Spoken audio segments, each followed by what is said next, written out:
Alright guys, let's just say that watching the video was a very emotional experience for me.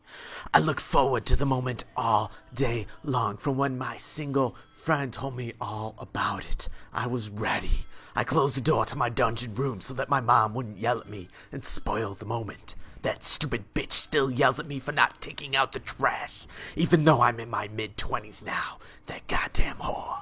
But anyway, I was prepared for a religious experience. I grabbed my chocolate milk, took a swig and Sonic plushie, and prepared myself, spiritually, sexually, and then by loading up the video. I gave my Sonic plushie one last hug, tongued his ear, and I was ready. I pressed play, and then my life became over.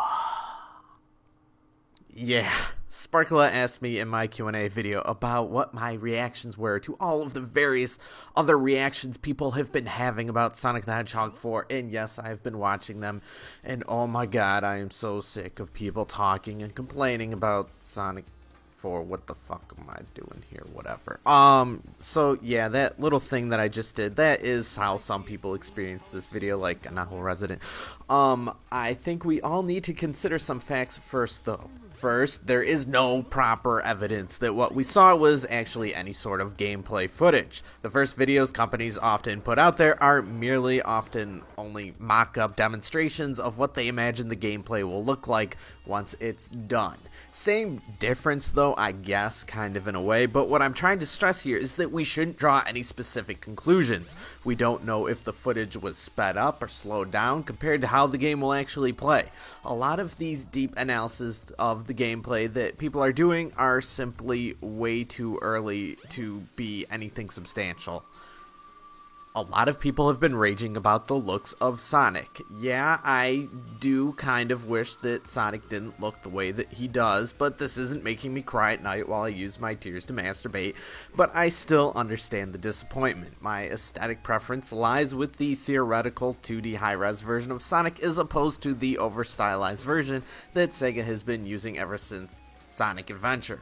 Over the last week, though, after allowing the idea to sit with me for a slight bit, I barely even care anymore because it doesn't look that bad. It's not like it's artistically unsound or anything like that. It's just not what we ultimately prefer. And by we, I mean me and people with a similar viewpoint. One thing I'm curious about, though, is how the people who don't freak out on the internet are going to react. While all of the fanboy babies are crying, I'm sure, what some people often tend to forget is that the Sonic fandom and nostalgia often far outreaches just what people post up here on YouTube and talk about on the message boards. Sonic the Hedgehog was the shit while we were growing up. I remember hearing about a survey done while I was young that concluded that more children were able to recognize Sonic the Hedgehog than Mickey Mouse. There are many people that love Sonic the Hedgehog in some way still, I'm sure, that have never posted a single thing about it on the internet. Most of these people also stopped caring more or less once Sonic hit 3D. An entire video game generation went by with no decent Sonic games, and the Dreamcast games were a bit difficult to swallow down for some of us just because it went completely against some of the key things that made us originally like the character. I'm sure the longtime non-internet fans haven't deeply thought about it like this, but I do know that many slowly fell off of the bandwagon, and I can only make attempts like this at guessing why.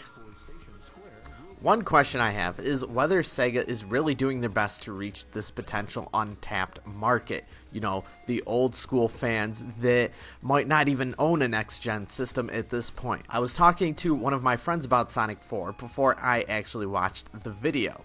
I told him that Sega was going back to appeal to the old-time fans by continuing the story from Sonic 3 with 2D gameplay. He was ecstatic, and he even told me that he might need to buy a new system for it. While I have neglected to tell him since learning that it features the over-stylized green-eyed hedgehog, I know full well that this average person that doesn't shit around on the internet will be a little disappointed. It will at least be a detriment, if anything, to his interests. I can only imagine that this will be the same for many others. Alright, I understand the need for brand consistency. You need to release games where your main company mascot character looks the same in order to continue to properly build your brand and not confuse the kiddies. But really, I don't think the littlest of children will even realize or care that much. From what I've seen, they're usually not the pickiest bunch. I'm not sure whether Sonic 4 is the proper time to capitalize on it, but I do believe that there is an untapped market for Sonic that Sega is not capitalizing on. Case in point, Hot Topic. You know, the store. I walk past this store every month or so when I'm at the local mall, and I swear to Christ, every single time there is a new style of Sonic t-shirt available, or hoodie, or long sleeve shirt, or whatever, or chick shirt. Yes, it's made its way across the aisle to the chick section as well. And these shirts are always there. There's always a new one. It has outlasted DBZ, Naruto, and so on and so on. This here proves that there is a gigantic market for nostalgic fans of Sonic the Hedgehog. Although, whether these fans will actually buy the game, that is a different question, but this fan does exist. The simple answer to all of this bullshit is to include both versions of Sonic. Select your preferences in the options once, and then you're done. It's a very easy thing Sega could program in, and if they're smart, they will. If they are not smart, they won't. Oh yeah, and to address it, I do realize that Sonic fans are signing petitions for the old school version of Sonic.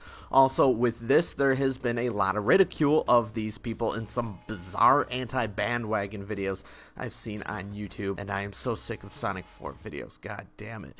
Granted, online petitions never work, although I really do not see what the big fucking deal is with this. Some people have an aesthetic preference for how their favorite character looks, and they are voicing this opinion to Sega.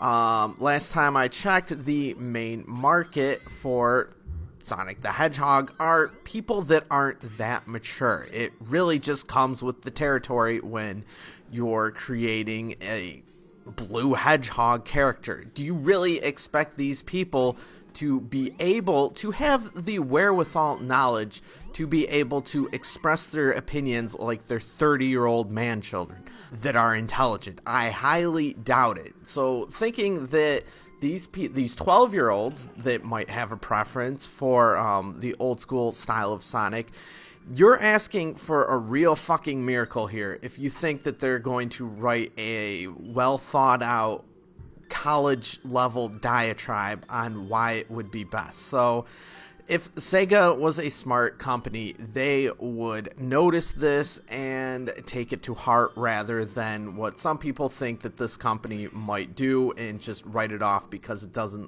it's not a college thesis for graduation.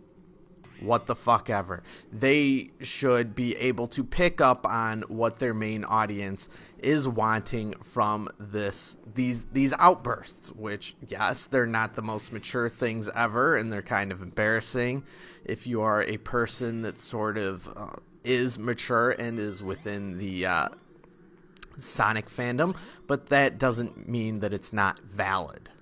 Hopefully, Sega will just include both versions of Sonic like I talked about.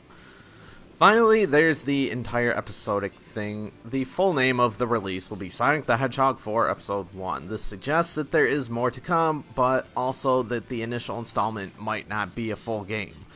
I've heard vaguely plausible rumors that there might only be like 4 zones or so. I have no idea whether that's true or not, but really, I'm not too thrilled about it all in all. I really don't like this kind of release format, as I prefer to have the entire experience all at once. I'm the kind of person that when I want to watch a TV show, I'd rather just borrow or buy the DVD box set and then be done with it.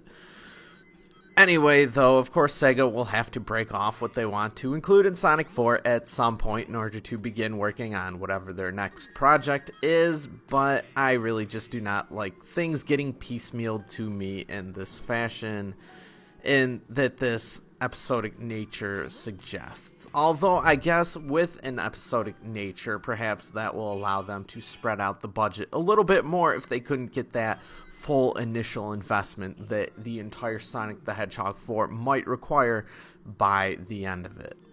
So I think that covers pretty much everything. I guess the rings are slightly too big. I don't know. Who cares? Really, it's far too early to draw any deeper conclusions than what I just gave. So anyways, thanks for watching. Tell all of your friends to check out my videos, and see you next time.